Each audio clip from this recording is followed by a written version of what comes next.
देखिए, गोरिया कोठी विधानसभा में जो परिवर्तन मूलचूल होना चाहिए वो तो आप जब घूम रहे होंगे तो देख ही रहे होंगे कौन सा परिवर्तन हुआ। बहुत सी बेसिक चीज़ें हैं जो गोरिया कोठी की जनता की आकांक्षाएं हैं जो पूरी होनी चाहिए, नहीं हो पाई है। एक लंबे समय से ऐसा नहीं है कि कभी जनप्रतिनिधि से क्षेत्र खाली रहा है, परंतु उन सब बातों पर ध्यान ही नहीं गया है। जो इंफ्रास्ट्रक्चर गोरिया कोठी में बनना चाहिए या जो बदलाव होने चाहिए वो नहीं हुआ, उसको आज तक अनदेखा रखा गया। जो कामें होती है, सरकार का जो सिस्टम वहाँ से तय होता है वो काम थोड़ी बहुत हो जाती है। एक ऐसा कोई काम गोरिया कोठी में बरसों से लंबित है जो नहीं हो पाया है। मान लीजिए कि हमारे यहाँ गोरिया कोठी में गोरिया प्रखंड है, गोरिया कोठी विधानसभा में 3 प्रखंड है, गोरिया कोठी, बसंतपुर और लकड़ी नबीगंज। तीनों प्रखंड की स्थिति बहुत अच्छी नहीं है।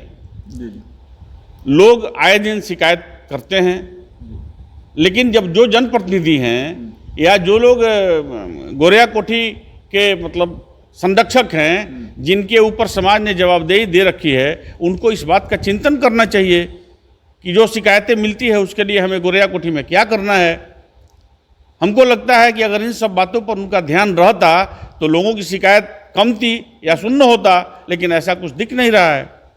प्रखंड के समस्या को लेकर के भी बहुत जगह इस तरह की शिकायतें मिली। हम लोगों ने जानकारी लिया पंचायतों में जा करके, तो प्रखंड में यहाँ जो प्रमुख हों या पंचायत समिति जो सदस्य हैं या जो भी जनप्रतिनिधि हैं, उनके तरफ से जो जन समस्याओं के समाधान हेतु जो प्रयास होना चाहिए उसमें संतोषजनक जनता में ये भाव नहीं है। ऐसा क्यों हो रहा है? देखिए, 16 से लेके और 21 तक प्रमुख के पद पर हमारी पत्नी थी, मैं सहयोग करता था। उस समय के पहले जो प्रखंड कार्यालय या जो प्रखंड की स्थिति थी वो बदतर थी। हमने एक प्रयास किया कि इसको ठीक किया जाए। हमें बहुत सारी समस्याओं से जूझना पड़ा, राजनीतिक समस्या से जूझना पड़ा, प्रशासनिक समस्या से जूझना पड़ा, लेकिन हमने जो प्रयास प्रारंभ किया उसको कुछ ठीक किया, उसको अंजाम तक पहुंचाया।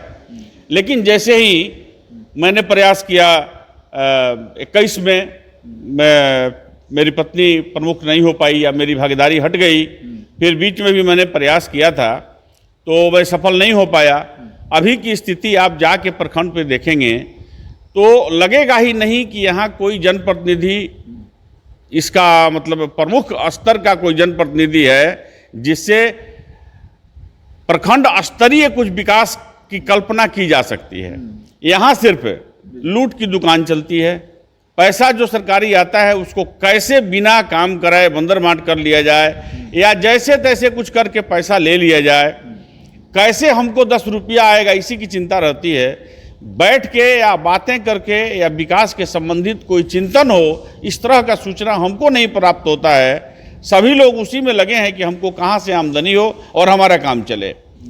ये प्रखंड प्रमुख जो अभी हैं या जो इसके पहले 2 साल पहले थे, ये तमाम लोगों को ये समझ ही नहीं है कि हम किस कुर्सी पर बैठते हैं और इस कुर्सी का क्या महत्व है और हमें क्या करना चाहिए। ये सब जैसे ही पद पाते हैं, एक अच्छी खासी पब्लिक का पैसा प्रशासनिक स्तरों पे खर्च करके और दलाली का काम करते हैं, इससे ज़्यादा और कुछ नहीं करते हैं। बीच में एक मामला प्रकाश में आया था, कोई दलित व्यक्ति थे जो पंचायत समिति के प्रतिनिधि हैं या कुछ हैं, उन्होंने आवेदन भी दिया था कि हमारे जो है जान का खतरा है या हमको धमकाया जा रहा है।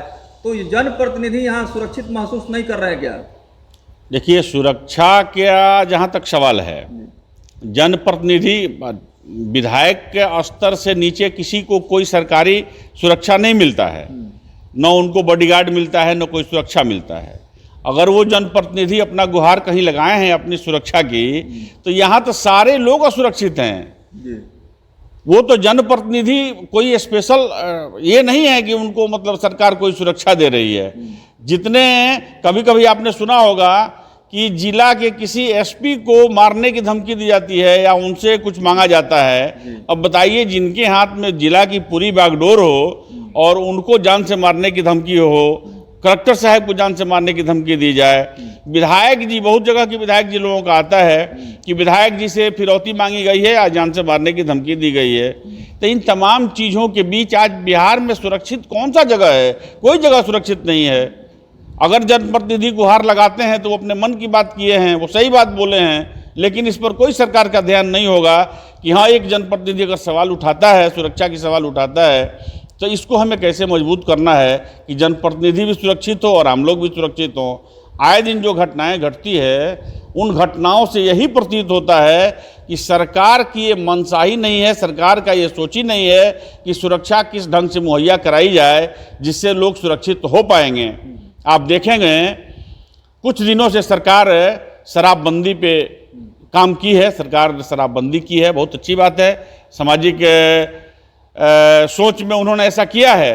लेकिन सच्चाई है कि जिस दिन से उन्होंने सरकार कानून ला के शराबबंदी की है, शराब की बिक्री बढ़ गई है, शराब का खपत बढ़ गया है, शराब उससे ज़्यादा मात्रा में मिलता है, सेफ तरीके से मिलता है। आप सोचिए, सरकार को उसका रॉयल्टी भी नहीं मिलता है और शराब भी बिक रहा है, पर्याप्त मात्रा में शराब बिक रहा है। वैसे कानून को लागू करने से क्या लाभ कि आपके यहाँ एक सबसे मजबूत इकाई